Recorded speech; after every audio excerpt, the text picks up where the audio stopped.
a few years. This one will be a little bit different since we're doing it virtually.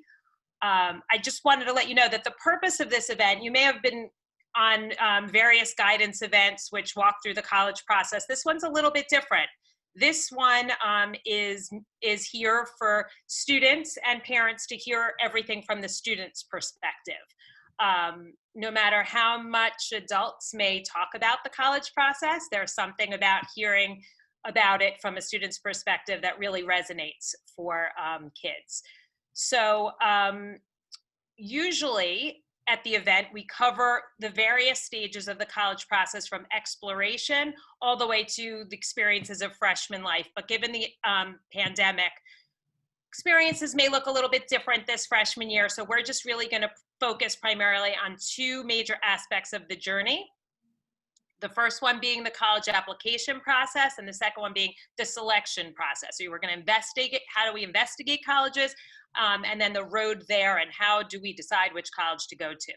I want to thank Mrs. Ward and Mrs. Saxon from the Upper Dublin High School Guidance Department, as they were really instrumental in making tonight happen, and we are so lucky to have them here in Upper Dublin. We're going to kick off each section with a few questions, and then we're going to ask you to fill in the chat whatever questions you might have from those discussions.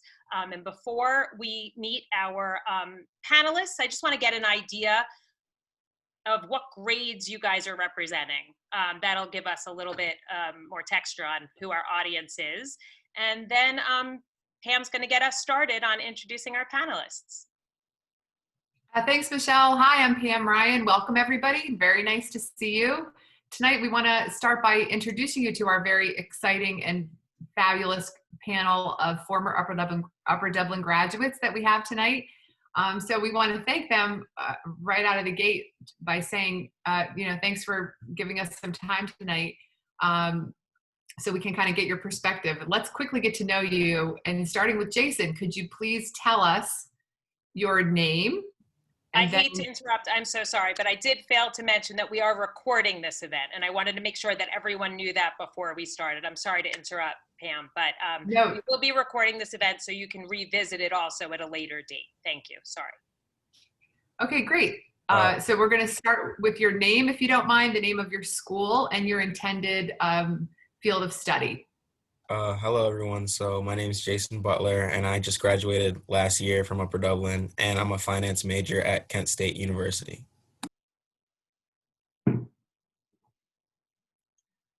Annie? Hi, everyone. My name's Annie Chang. I'm at UPenn right now, and I'm majoring in physics. Hi, I'm Shayna. I'm at Bucknell University, and I'm majoring in markets, innovation, and design, and minoring in Spanish. Hey everyone, my name is Chase Pollock, and I'm attending the University of Delaware, and I'm a biology major and a history minor. Okay, great. So as we move through the discussion, you may have questions about the section that we're talking about and some of the items that we're talking about. So if you want to enter your questions in the chat area, we can try to address them all. We'll summarize them and handle them at the end. In the chat area, for anybody who doesn't, many people look like you do, it's the three little dots below the gallery that says more, and then you just go into chat and you can enter your questions there. So thanks so much. Let's go ahead. Great. Okay, we're going to start with thinking about how you guys investigated the schools in which to which you apply. So I want you to think about the resources that you use to get information. There's a lot out there. Jason, starting with you, why don't you tell us what the most valuable tools that you found? So for me, I didn't really start my college process until the 11th grade, and I really didn't have much of a direction or really know where to go at first. So I started by scheduling meetings with my guidance counselor. Everyone at the school has a guidance counselor, so everyone can do this. And I would go and I would sit down with Miss Saxon, and she would just talk about what I would want for myself in the future, what I might want to study. And she really helped me find like original direction that helped me get started. And then she introduced me to some resources like Naviance and other websites. And I really liked using Naviance, which is a website that everyone in Upper Dublin can use. And it lets you look up different schools and where they're from, if they're in a city, how many kids go there, all sorts of different other features. And I used that website and I spent a lot of time on there to narrow down my list of schools and really find out what I liked. And I also talked to friends and my older brother who went through the college process before me. Excellent. You other guys, Shayna, did you have any other thing that you tapped into that was Yeah. different than Jason's experience? I did a lot of the same things that Jason did, like with Naviance. I used Naviance a lot, and also I used Mrs. Amicelli, who was my guidance counselor. But I also used like tours and like overnight visits. I stayed at a few of them just like get a deeper feel for each college, since I was looking at schools that were like very similar to each other. So that really helped me. Annie, I know that you had mentioned when we were talking that you tapped a lot into the websites and looking at the course catalogs. Can you talk a little bit about that? About how someone could go, what kind of advice you'd give to someone about going about that way? Yeah, so for people who are looking at universities that are probably like harder to visit, I really think that the website has a lot of great information if you do some digging. So, for example, if you know generally what kind of major you might be looking for, or even in the general direction, it's great to go on their department websites and see like, okay, like what are they doing in the program? Like for me, since I wanted to study physics, I would look at say like the physics research they're doing at the universities or the courses that you would be taking there. Also, if you go on the website of each university, it's also a really great way to see what kind of clubs they have. For example, if someone who's really into sports, that would be really important to have like, you know, their sport at that university. Or alternatively, if you're into performing arts, you know, like you want to see if they have a good orchestra or a good theater group. So yeah, I would say the website is great if you can't actually go to the college. Thanks, Annie. Chase, you mentioned an app, College Hunch. Can you tell us a little about that? Yeah, so everything that Jason was saying in Naviance can also kind of be found in this app called College Hunch. And that'll give you facts like how many people go to the school, where it is, how much tuition is, notable alumni, the weather, the sports. It'll give you pretty much everything. I would definitely use Naviance to kind of compare yourself to other students, because Naviance tells you who has gotten in from Upper Dublin based on their GPA and ACT or SAT score. So I would definitely use Naviance more towards the selection process, or I did personally. And I use this app to kind of figure out which schools had my values. Like I wanted to be close to home. So I kind of looked for schools that fit the top values that I had using this app. And those are the schools that I wanted to apply to. Excellent. So we're here. We have a lot of names of colleges and universities on your lists. You have a list of, let's say, 20 to 25. How do you narrow it down to the list that you're going to eventually apply to? Does anyone want to answer that?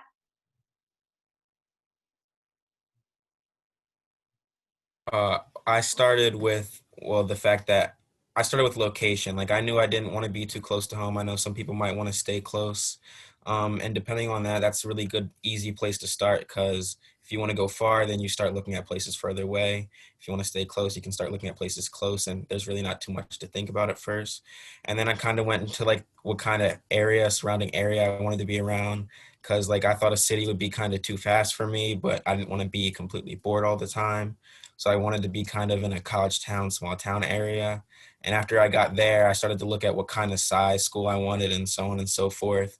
And then as soon as you start to really get a good gauge of what you want your experience to look like, you can start looking into what schools kind of cater towards your desired major. Or if you want sports, what schools kind of align with that better than others.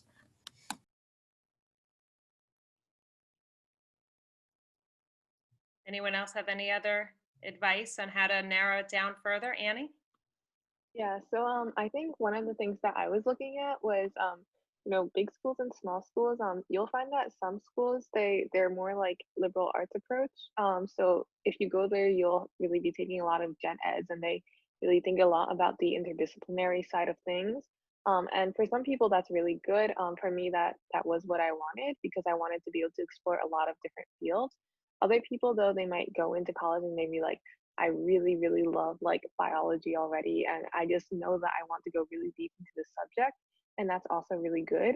So I think that some colleges they will have more like of a liberal arts or a general education requirement than other colleges. So once you like have a good idea of what colleges you're looking at and like the, what Jason said, like population, location, I think looking at also how much of like a liberal arts like focus you want, that's also a good aspect of colleges.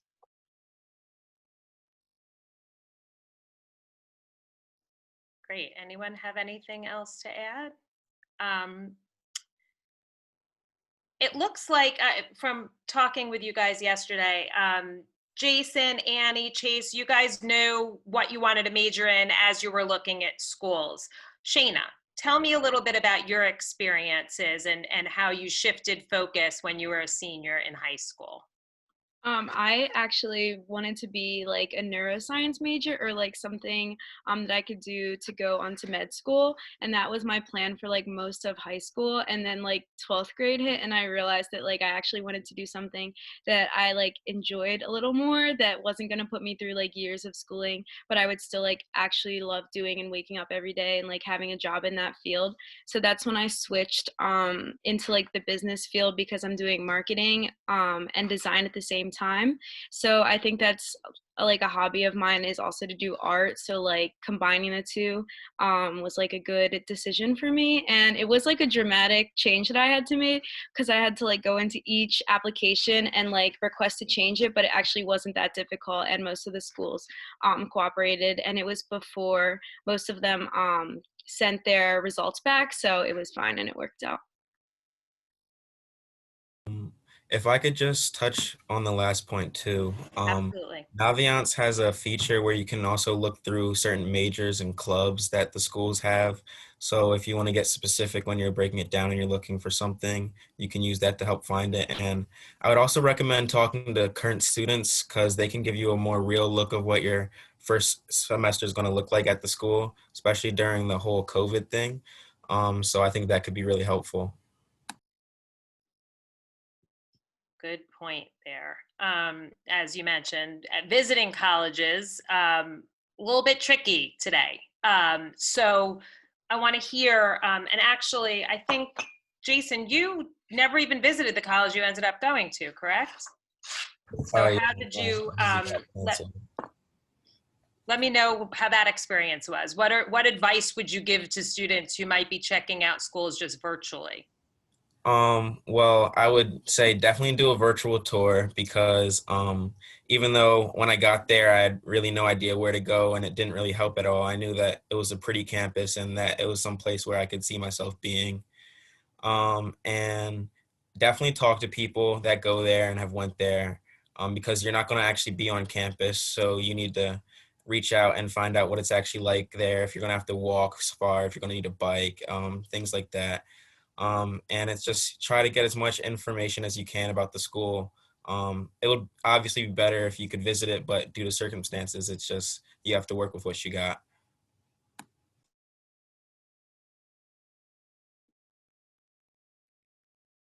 Anyone else have anything to add on that? Chase, did you have something?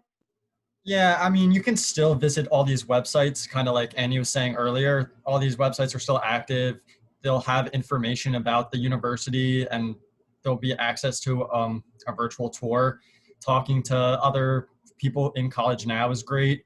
I know last year, as students, there would be like university representatives that came to Upper Dublin High School, and you could sign up through Naviance for those kind of, I guess, seminars. And you can still reach out to those people if you have university specific questions or just want to get in touch, get your name out there. That's never a bad idea to just get in contact with someone who's working in the admissions office of a school that you are considering going to. And one more thing is like like I said earlier, you might like the campus, but if it's in the middle of nowhere and you wanted a school in the city, that's something you have to consider that you're not going to necessarily get to see firsthand due to the online recruitment style. And also, since like it's harder to get onto campus right now because of COVID, I think one of the most valuable things is talking to current students who go there, and like even reaching out to someone that you might not necessarily know but you like share friends with. I think that would be helpful too, as long as like they go to that school and you just want to hear more of like what it's like normally, I guess. Excellent. Any other, Annie, do you have anything else to add? Um, yeah, I mean, like everyone's really been echoing talking to students. I definitely agree. For me, I was like really into like I really analyzed like the geography of the places. So like there were some places where I was like, okay, well, like this might be sort of in the middle of nowhere, but they also have a shuttle that runs like every hour to Boston. So it's really not that bad, right? And then like other places, just really specifically, I would look at the campus maps and I'd be like, oh wow, like this school, like I thought that they would be really small, but they have their own like observatory and their own telescopes. Little things like that that you probably wouldn't notice unless you really went onto like the map and you looked around at the different buildings. There's a lot of cool stuff. So we got to Well, do I'll- your research. Oh. Yeah. No. I'm just going to jump in on what Chase said and just say that the high school right now, while we're not doing specific visits during school hours, the colleges all offer sessions, information sessions, admission sessions, virtual tours. The kids have all mentioned, COVID, no COVID. All the colleges have all of that on their website. Those are great options for kids. And sometimes they're small groups, sometimes they're bigger groups, but they're all very informational.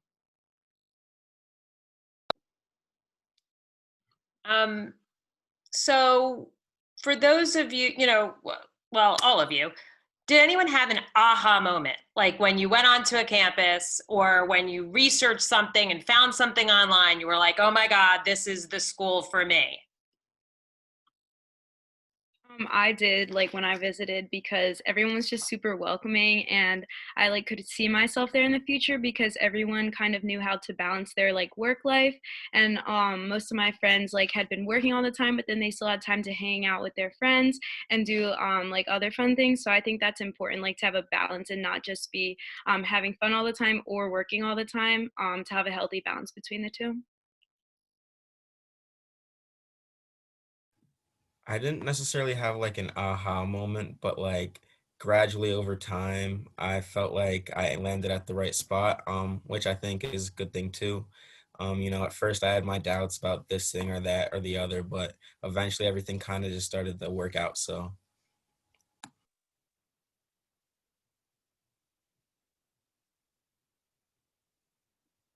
Okay. Well, I have a question. A couple questions came through on the chats. If you, I'd like to address. One of them, I don't know if this is exactly the right forum, but were you aware of any apps or sources for scholarships?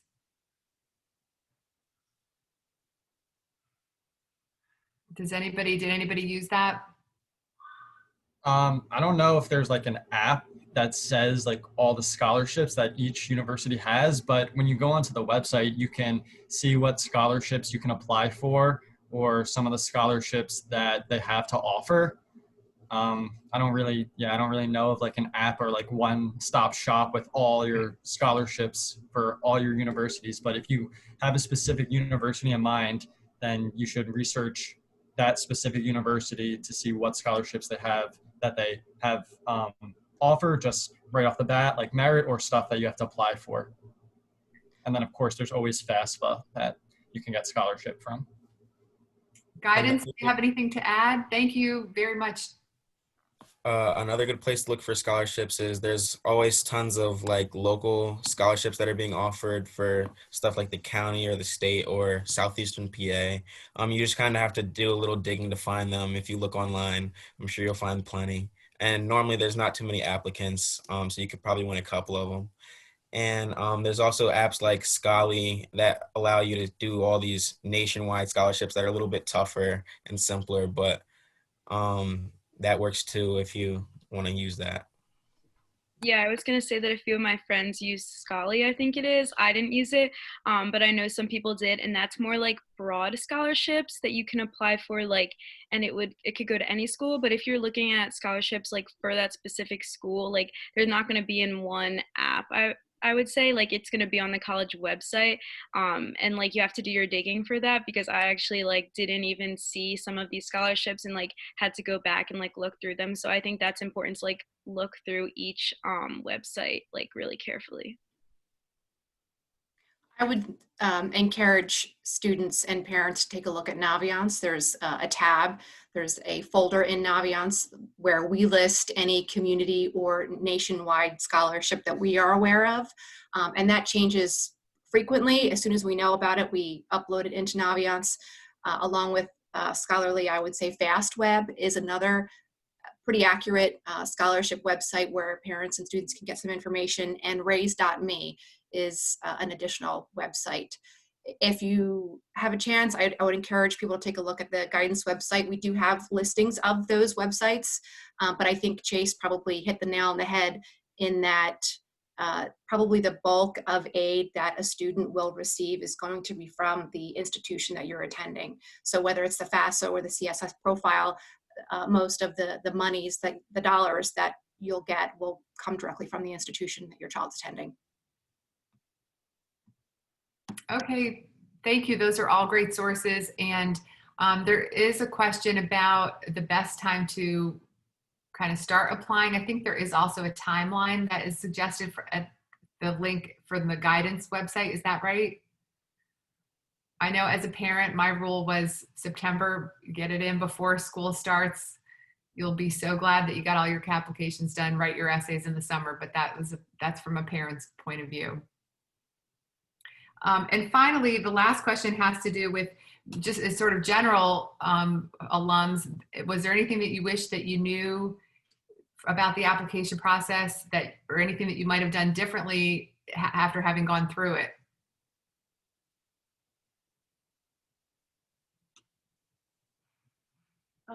So both of the previous questions, I think like a lot of it has to do with writing essays, right? Like that's obviously the hardest part. And obviously you want to get started as early as possible, but honestly, like I think it's more important to begin brainstorming than to begin actually writing, because sometimes what happens is that students will get sort of stuck with one essay. They'll think that like, oh, like I really want to write my personal statement about this or that, and they get sort of like hung up on it. And then when the words aren't coming out right because they spent so much time writing the essay, it's like a sunk cost fallacy. It's like, you know, they like don't really want to give it up, even though like I think that in looking at these essays, there's a lot of ways that you can approach it. So if one of them isn't really working out, maybe just try switching to a different topic, or just like making like a mind map of, you know, all the different ideas that you sort of come up with over the summer or even in the tail end of your junior year. Don't feel super pressured to have it completely down, because if you think of something better, and you honestly probably will switch your essays at least once or twice, it's totally fine. Just, you know, really try to keep those ideas flowing, keep like an open mind whenever you're doing anything. You're taking a walk, just think about anything that has really impacted your life, and then maybe you'll find something that really clicks. I would also say I started the application process pretty late. And as a result of that, there was a lot of stress during my senior year about I have homework, I have my sport, and I have to apply to all these colleges, and I couldn't really give the college process the kind of attention that I wanted to. So my biggest advice would definitely be start early. Even if it's just brainstorming, like Annie said, it's a very good idea to just have ideas of what you want to do, where you might want to go, and what you might want to write about, because it could really sneak up on you, and you don't want to end up having to scramble to get a lot of things done last minute, because you might not end up thinking things through as much as you would like to. Anyone else? That's very helpful information. Well, it's a beautiful segue into our next topic, which is the application process. Michelle? Yes, and part of that application process are standardized testing. Jason, Annie, and Shayna all took the SAT. Chase took the ACT. I want to understand, how do you make that decision? Who wants to take that? So I didn't really look that much into the ACT, so I'll let Chase speak about that. But the good thing about taking the SAT is that if you really work on it over the summer, you can get pretty good at it, or at least make some amount of improvement. And the good thing about that is that all the juniors have to take the PSAT anyway. So for me, I really wanted to do well on that because there is like the National Merit Scholarship if you do really well on the PSAT. So that was my motivation for studying the SATs, because it was sort of like two birds with one stone, PSAT and SAT.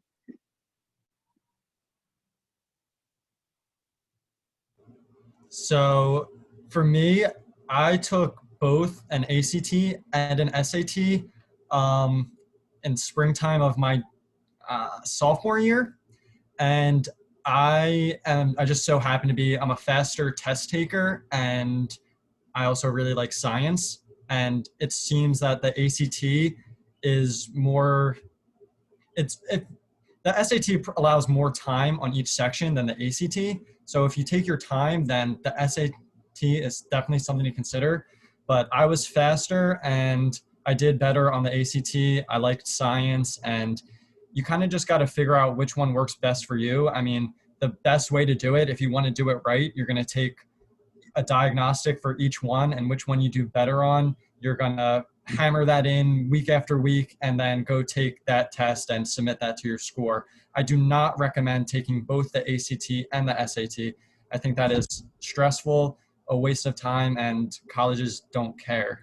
So I would, if I were in the shoes again, I would take two diagnostics, see which one you feel better at time-wise and just score-wise, and then practice that until you're an all-star at it.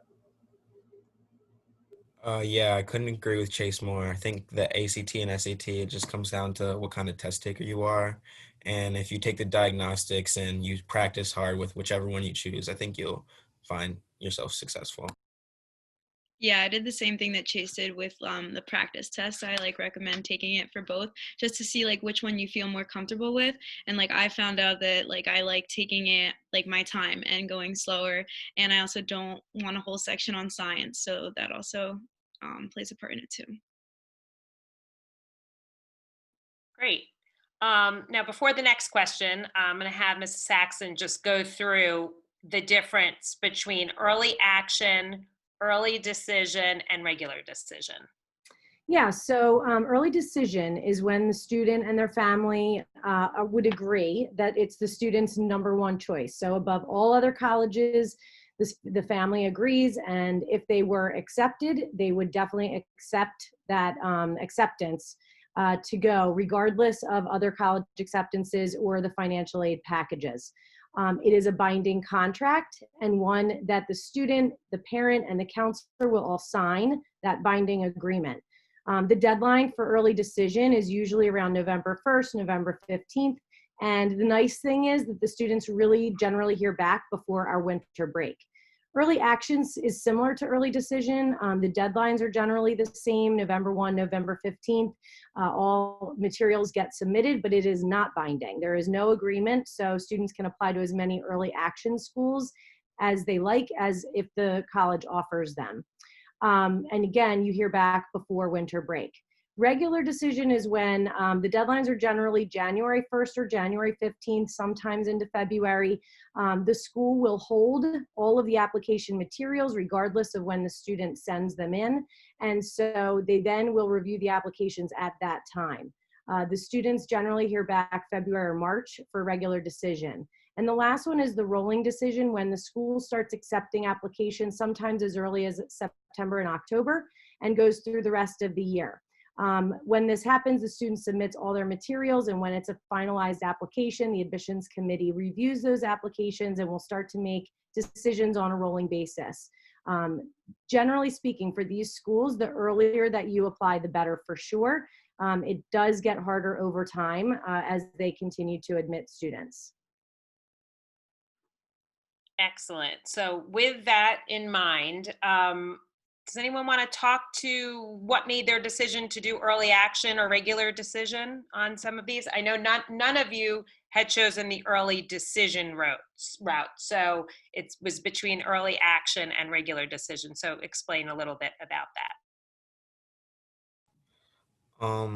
Well, I didn't really have too much of a good idea where I wanted to go, and I actually applied to a lot of schools throughout my process, but there were a couple schools that I kind of identified as schools I wanted to go to early on. So when I applied to those as early as I could, just in case, because I wanted to find out if I got rejected or not. I could still apply to other schools later on. So that's a big plus of early action. And another plus is that if you apply early action, there's less applications in the school at that time. So you're not being compared with as many students. And if you do get deferred, you have more time to still find out if you get in and apply to other schools and, deal with that. And Jason, how many schools did you end up applying to? I applied to 9 schools, but I only applied to 3 early action, or 4 actually.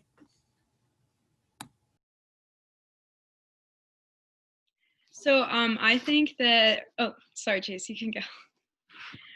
I think the EDing is like a really good idea if you know exactly where you want to go. But if you don't and like you're iffy between a few schools and they offer early action, you should definitely do that because like there's no repercussions and you just find out earlier. But if they only have regular or ED and you're applying to other schools, then just go with regular. And that's what I had to do since only half of my schools offered early action. And you applied to how many schools, Shayna? I applied to 8. So then I did 4 early action and 4 regular. To me, there's absolutely zero reason why someone should not be applying early action. You are just done and you're submitted and you can relax. And 2, you can get your results back. You can see if you're accepted. You do not want to be the person waiting until the last day.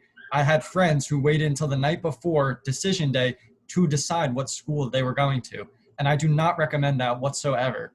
You should definitely do early action. There's no reason not to, unless the school doesn't offer it. That's a good reason not to do it.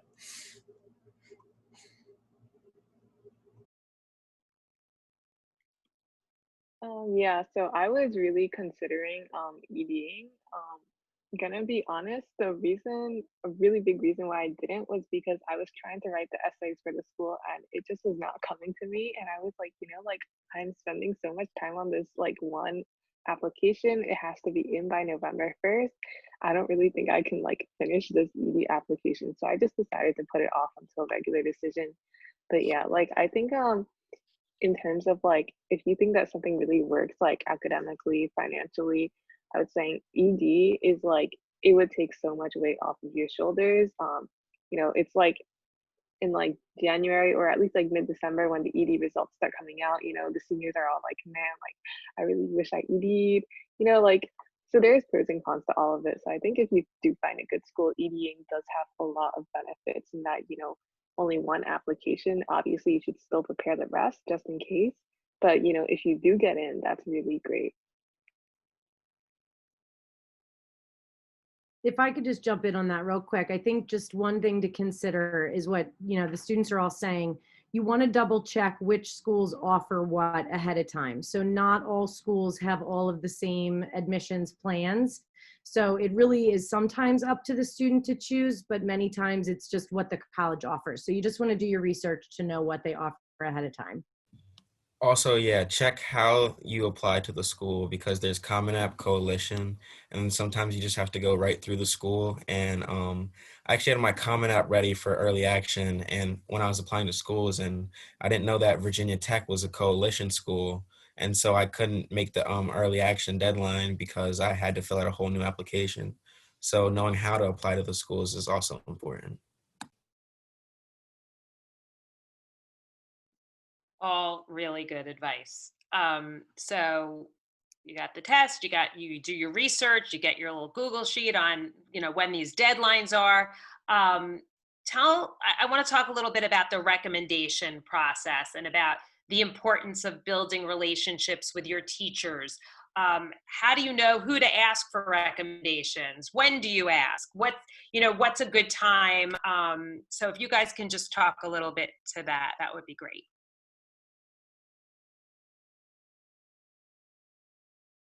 So for me, I chose teachers who I had had for multiple years. Actually, I had both of these teachers for 2 years. So I think that kind of helped because I had them for a while. They knew like my study habits and stuff like that. So I think it's important to just ask teachers who you're closest with, I think. And also teachers who you know could just like attest to who you are and like how you act in the classroom. And then also it would be cool if you did a teacher that knew you outside of the classroom too. So one of mine was also one of my coaches. So I think that really helped. And I also asked for these letters. I think it was like January or February of my junior year. Yeah, so it's like the end of your like second semester during your junior year. Yeah, you definitely want to ask your teachers early. Some teachers, not all, do have a cutoff for how many recommendations they are willing to do each year. So if there's a teacher that you know knows you well and you want a recommendation from them, you should ask as soon as you feel comfortable. I think January, February is definitely a good time to do that. And yeah, just like Shana was saying, you definitely want to ask teachers who know you well inside the classroom and if possible outside the classroom.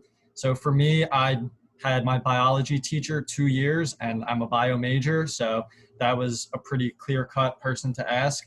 And then I also asked another teacher who I worked with through Minithon because she had me in class and she saw me as a leader doing extracurriculars, on the weekend, after school, every day. So she got to really know me as a student and outside of the classroom. So I'm sure her recommendation was very thorough. I'm going to jump in for just a second. And while I completely agree with almost everything that Shana and Chase just said, they're doing a phenomenal job. I love these students so much. I am going to just ask that our students don't ask our teachers quite that early. We would generally say probably no earlier than April is a good time frame to start asking teachers in your junior year. So teachers are still teaching a lot and doing a lot, and they're waiting. They know that the students will be asking come, after spring breakish and before summer. So I would highly recommend asking before you leave for, after junior year and going into the summer. But we would ask that you kind of wait a little bit on that and probably give it until April. Yeah, and to bounce off Mrs. Saxon, I didn't get my teacher recommendations in Naviance. Probably I didn't until my senior year. So even if you ask, I understand like the teachers are teaching and they're not going to write the recommendation right away, but some of the teachers they only go to a certain number of recommendations. And if you say something or just say, I'm interested, just so they have that in mind, even if they don't write the actual recommendation until the summer, which is completely fine because you don't need it until you submit your actual application to the college, it's not a bad idea to let them know that you're interested or say something so you get the person you want, because nothing would be worse than getting recommendations from teachers who don't know you as well as others. 100%. And I would just say, we don't actually even allow our teachers to upload letters until the fall. So just to clarify, the teachers, you're having a conversation as a starting point, and it could, face-to-face is always the best. Obviously with COVID, it'll be more email communication, potentially going to office hours to have those conversations. But just the students aren't even able to make those requests in Naviance until the fall of senior year. So thank you. Yeah, and then one last point about rec letters. Some of schools require two. I would say a good rule of thumb is you want one STEM and one humanities. Some schools might require three. I don't think any of mine did. And then also a lot of schools will allow you to submit an extra recommendation letter. And that one doesn't have to be from a teacher. So if you have someone who really knows you really well from extracurriculars that aren't affiliated with the high school, that would be a really great place to put them. For example, I did orchestra all throughout high school. So I had my orchestra conductor who I knew very well. And then he was my third recommendation letter. So besides one science and one English teacher, I had that third recommendation. However, that one is totally optional. And a lot of colleges will say like, hey, like, don't feel pressured to put that extra rec letter in, because if it's like very average and it doesn't really tell us more about the student, then honestly it's just more work for the readers. But if you think that that would be beneficial, there is a way to do that. One last thing. Also, don't forget your guidance counselor writes a recommendation for you that definitely is getting submitted. So like Jason was saying earlier, meeting with your guidance counselor, yeah, it'll help you with your college process and finding what colleges you want to go to, but it also is interaction between you and the person writing a recommendation for you. So making that effort to reach out to your guidance counselor is always a good idea. Just letting them get to know you. My guidance counselor changed halfway through high school because someone retired, and I still feel that I made a great relationship with my new guidance counselor who I had for my college process. So definitely stay in touch with your guidance counselors and can remember that they also write a recommendation. Hey guys, normally I would wait till the end of this section, but since there are a bunch of questions just specifically related to the letters of recommendation, may I interject here real quick with a couple questions? First of all, there's some questions about how many letters of recommendation that you should have. So how many should the juniors be asking teachers for? And then following that, there are, does it have to be from just teachers? Could it be from a coach or scout leader? How does that work? So can I try to summarize? Sorry, thank you. I would say from a general sense, most colleges want 2 teacher letters of recommendations, and Annie Pittman, again, summarized it very well.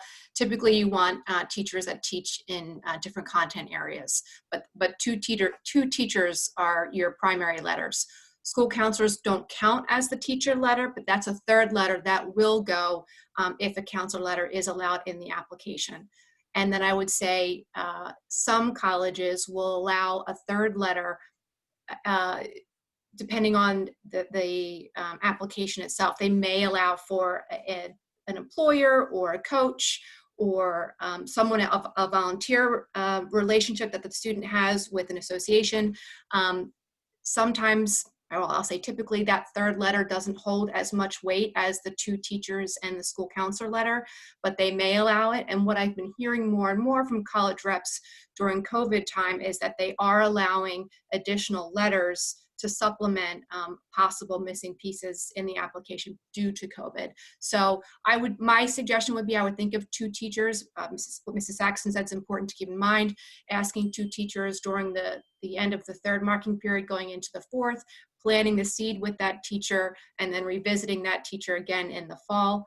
But then thinking of maybe some other folks that your child has a good relationship with that they can ask to help kind of give the reader a better understanding of character and strengths and that sort of thing. Mrs. Ward, that's perfect. And I wanted to also ask, based on our questions, is because of COVID, a lot of students haven't been doing in-person learning, and the relationship there is not that strong necessarily because it's, through remote learning. So the question is sort of like, if you're a junior and you know that the colleges want to see the letters of recommendation from maybe classes that you've had your sophomore or junior year, but your junior year maybe right now is, you haven't really had, there's been some interruption. What would be your recommendation about how to get, who to ask in this case? What we are hearing from college representatives is that they are being very flexible.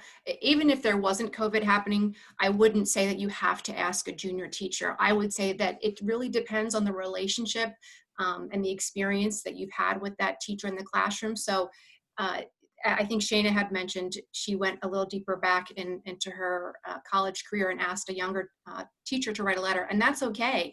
If you have a strong relationship with a teacher from 9th or 10th grade, that it doesn't matter what grade that the teacher taught the student. It's the relationship and how well the teacher knows the student and can speak to the strengths of that student. How often did they participate? What kind of learner were they?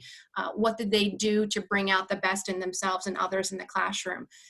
When you talk about teacher recommendations, similar to a counselor, teachers are going to want to have an exchange with a student. Sometimes they ask for a resume, or they have questions, or they interview the student so that they can get a better sense and maybe refresh their memory on that relationship and then write the letter. So I would say I want to reassure specifically juniors and parents on the call that if they don't feel like they have the relationship right now with that 11th grade teacher, you can go back to that 10th grade teacher. Colleges are okay with that. You can go back to that 9th grade teacher. It's the teacher that has the relationship and knows that student and can talk to their strengths. That's what matters. Thank you. Great, thank you so much. Very helpful. So just one more question in this application section. In reflecting about your high school career, was there anything that you did in high school that helped position you during the application process? And in hindsight, is there anything you would have done differently, like example, work experience or community service or things like that, extracurricular?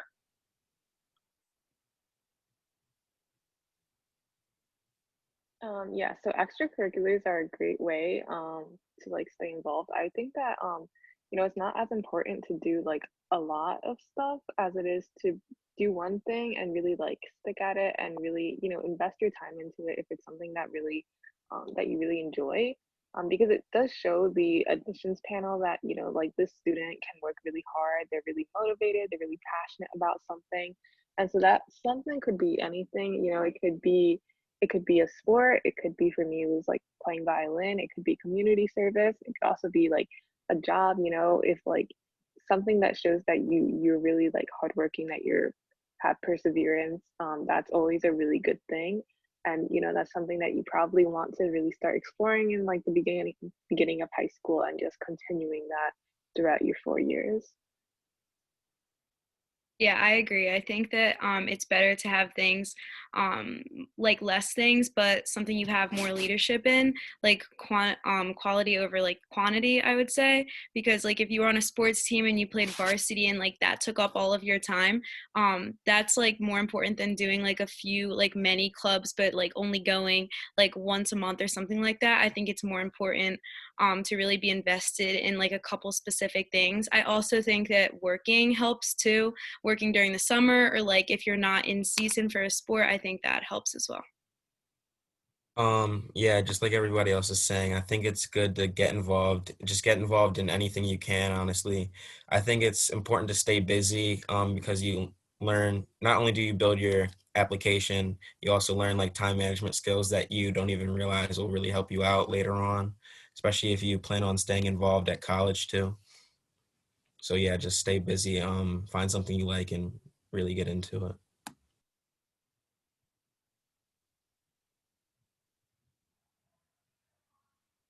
Anything else to add, Pam? Anything else to add, guys, on that? Yeah, I would say start looking for scholarships that you can apply to early, because definitely the earlier you start looking, the more scholarships will be available to you. Like I kept saying, like I started late, and because of that, there was a lot of scholarships that I would have applied for that I couldn't make the deadline for. And so if that's something you're interested in, definitely get started now, or yeah, now, especially if you're an 11th grader. And if you're a 10th grader, start looking for opportunities, because the more you have, the better you're going to be. And also going off of the scholarships, I think it's important to apply to all of the specific scholarships for each school that you're applying to, even if it's like your like backup school or something, because I had like a favorite like couple schools, and until I like visited Bucknell, I didn't realize that I would be going there. So I actually like didn't even get the chance to apply to one of their like biggest scholarships because it had like a really early deadline. So I'd say like just apply to all of the scholarships they have, because like it can't hurt, you know?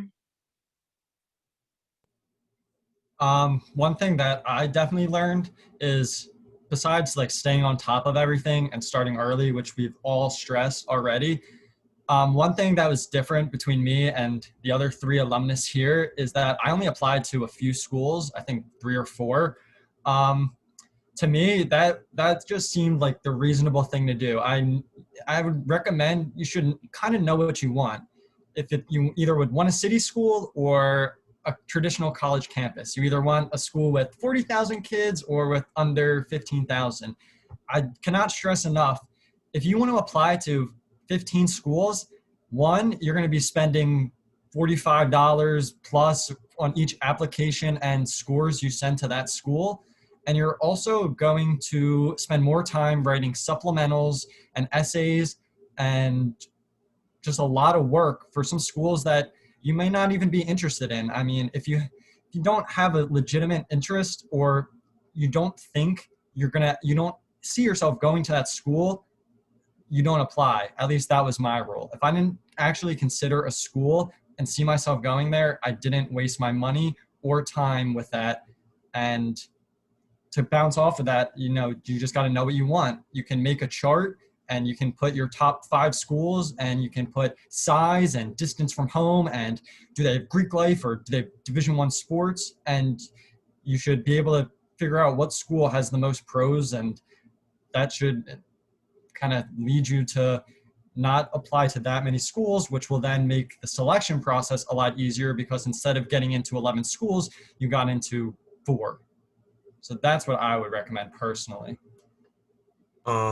And one last thing I would like to add is it's really easy, especially like your sophomore, junior year, to get caught up in the whole idea of need to have a perfect GPA, need to have a perfect SAT, or else there's 0% chance I get into this school. Like that was something that took a toll on me and a lot of my friends, where we kind of got obsessed with the scattergrams on Naviance and like trying to hit this certain number. And like our GPA was like what made or broke us. And it was really bad and and super unnecessary is what I realized after I applied to all the schools, because it's really just about your effort in the application process, your essay, and your recommendations. And if your numbers are close enough, you should be good, and you should just trust the process. You're going to end up where you want, but definitely don't not apply to schools because you don't think you're going to get in. If it's a school you want to go to, definitely apply and take that risk. I just want to, oh, sorry, go ahead, Annie.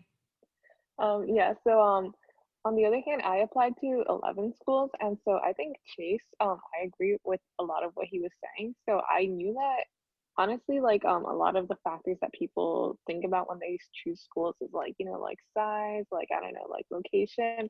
For me, I was like, hey, like it's September. I honestly don't know really, like I have not pinned it down yet. I think city sounds good. I think rural sounds good. I think everything sounds good. So for me, I applied to relatively more schools, but I do agree that like when you're applying, you have safety schools, you have match schools, and then you have reach schools. So the safety schools are the ones that you really think that you will get into. You're pretty confident about. So what I did was, instead of applying to like multiple, I just looked at all of the ones I was considering and saying like, okay, I'm only going to apply to one safety school because I'm pretty sure that I will get in. And then, for the match schools, I applied to, a few, but like obviously not a lot. I think that for those like more reasonable, the ones that you're more confident in, definitely go for like less schools would be better. Make that choice before you apply, because money does add up. But then like for your reach schools, those are the ones that you really don't have like much confidence in getting into, just because the admissions process is really tough, and you don't really know what they're looking for. A lot of the times they're looking for whether or not you will fit into the culture of the school, and honestly it's really hard to know that until you actually go there. So in that case, I would say like I don't regret applying to a lot of reach schools, even if I didn't get in, or even if I got waitlisted by a lot of them, because honestly, like I think that like if you don't already have a very set criteria, it's good to keep your options open. Thank you so much. I just wanted to address one other question that came up during the selection process. And that was, the application process, which was how do you go about doing the diagnostic test? I think this should be a quick answer ACT, SAT, where can you find a diagnostic test? I just went to like a local SAT and ACT tutoring center. And what they first do to get you set up is they make you take a couple diagnostic tests for like a couple weeks, and then they decide if they make you decide between the SAT and ACT. Specifically, I used Premier Edge Prep, which is in Drescher, but I'm sure there's a bunch of other ones you can use. There are other ways to take the test. For me, I just took the one at the high school. They offered one that was like a practice test for just the ACT and the SAT, and it took like one afternoon. It was super simple, and basically it just gave me a feel for like which one like I felt more comfortable with. Like, so it wasn't that much work. Like it only took a few hours, and it was really beneficial because I found out that I'm taking this at the SAT. So I mean, I would recommend that if they're offering it. And incidentally, you can get them on Amazon. You can get tests and answers and entire books of tests and answers on Amazon, and that's available too. So, okay, that is great. That's all I have for the questions. If you'd like to move on to the selection process, Michelle, this is a pretty short one for everybody. Sorry, can I jump in just for a second? So there are free options available. If you look directly at College Board's website, which is the SAT, or ACT Student, which is the ACT, there are free tests online. You have to create an account, but at your fingertips that you can do at any time. There are options available. So I just want to mention there's a lot of free stuff too. So before you pay for anything, I would take a look at some of the free options that come directly from the companies that create the tests. Excellent. Okay, so we walk through what college do I apply to? We walk through how do we do the application process? Now you got your acceptance letters. How on earth do you decide where to go? Anyone?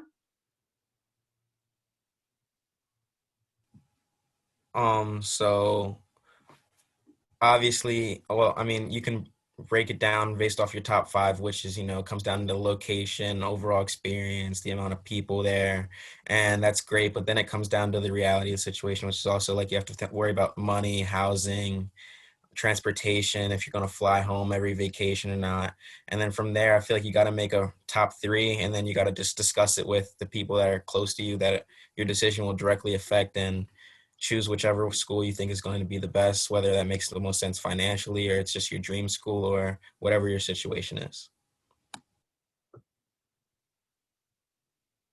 I think for me, I had to look more closely at the program since I had changed what I applied as. So I had to look more closely at like the different types of school and like which business school like I think I would belong at the best. And like I think also it's important to look at the financial aid like Jason was saying, because I had narrowed it down to 3 schools that looked exactly the same. They were the same like distance, they were all close to home, and they were all small schools.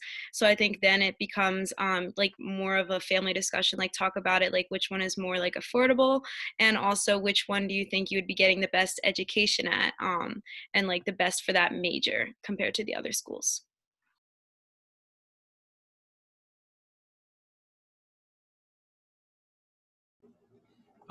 So for me, it was pretty easy because when you only apply to a few schools, you only have to choose from a few schools. So you do your diligence ahead of time and know what schools you're interested in, and then it makes the process a lot more streamlined.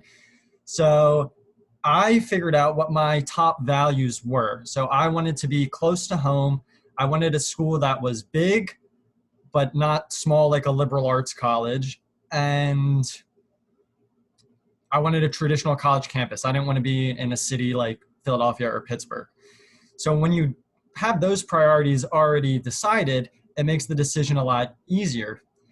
Then what I did is I made a list, like a T-chart, like I said earlier, of my top 3 schools, which were the schools I applied to and the only schools. So, and I said distance from home on the left, and then I filled it in. Which one's the closest? Which one's the farthest? And you can just kind of do it analytically and see which one has the most pros, and that's probably your best bet. But of course, after you kind of do that analytical version, you have to have that emotional, mental do I see myself here? Is this a legitimate fit? Can I walk on this campus for the next 4 years of my life? Can I see myself going to class here? Is it affordable? Did I get scholarships? Well, scholarships is something I had in my chart, but that is all something to consider. And you talk to your parents, you talk to yourself, and you should be able to figure it out. It shouldn't be a very stressful process.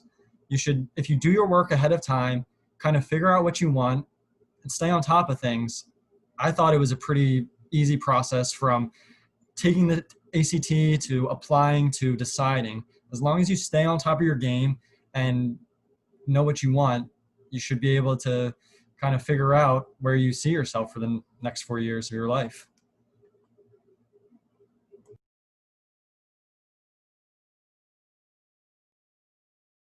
Annie, what about you? Anything on how you made your decision? I think my decision for me was pretty straightforward because for me, everything that I wanted was, academics, financial reasons, location, everything really worked out for me.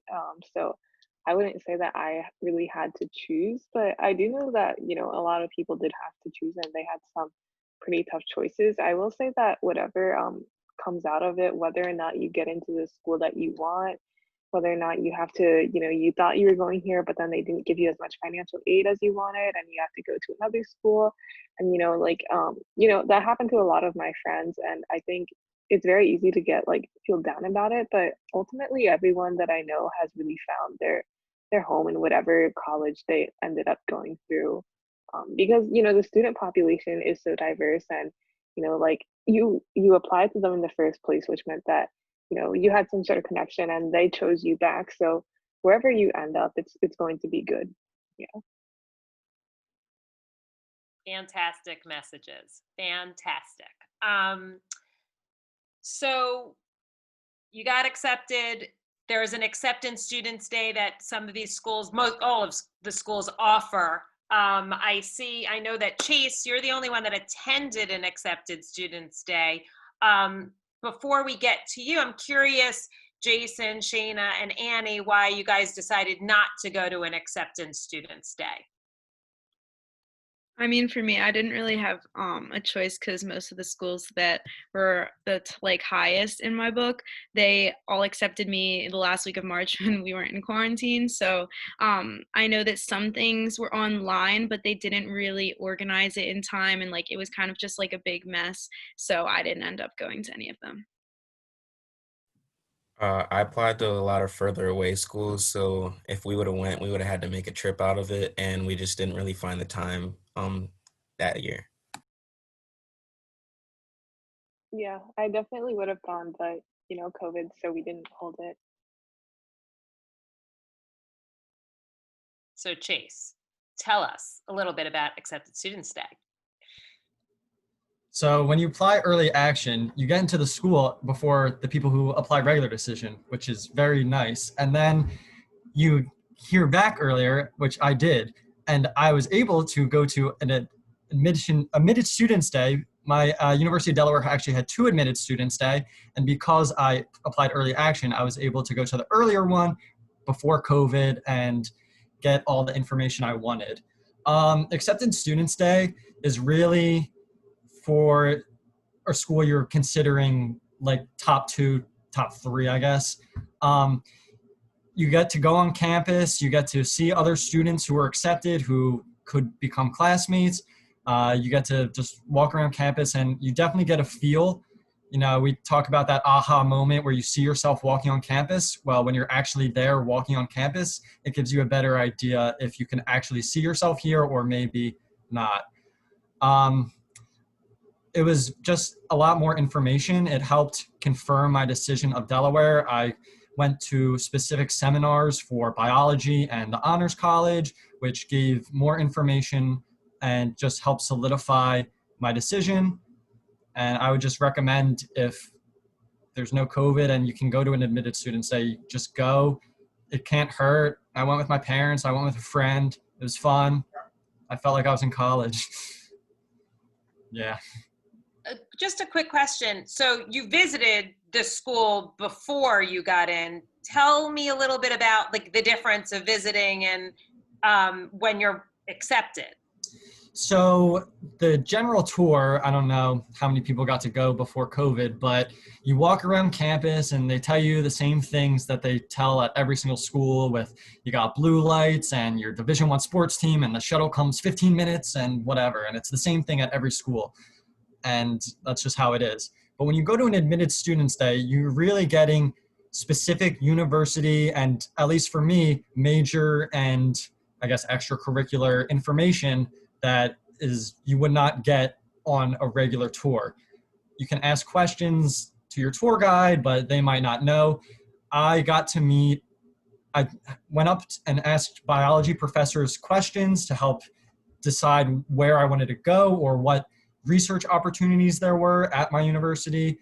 So you just get a lot more university specific information, and hopefully by the time you're accepted, you have a better idea of like what you want to study. And you probably didn't have that idea, at least I didn't when I went on general tours, but by the time I had an accepted students day, I knew what I wanted to do and I was able to get more information on that, and that helped to solidify my decision.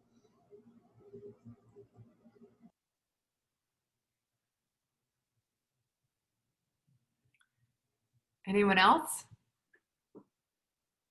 Well, I think that's a wrap. Please join me in thanking our panel for being here tonight. And I thank all of you out there for signing on and coming on to this virtual event. We hope that you found it informative and helpful, and we really appreciate everyone's time. So thank you so much again. Thank you all. Thank you to the students, really. You guys are amazing and a fabulous testament and legacy for Upper Dublin. So thank you. And if anyone has any questions, definitely reach out to people in our grade or older or whatever. We are happy to answer. We're not scared. Especially if you're applying to one of our schools. Yeah. Any blue hens out there, hit me up. Lots of great comments out there. Thank you again, everybody. Have a great night. Thank you.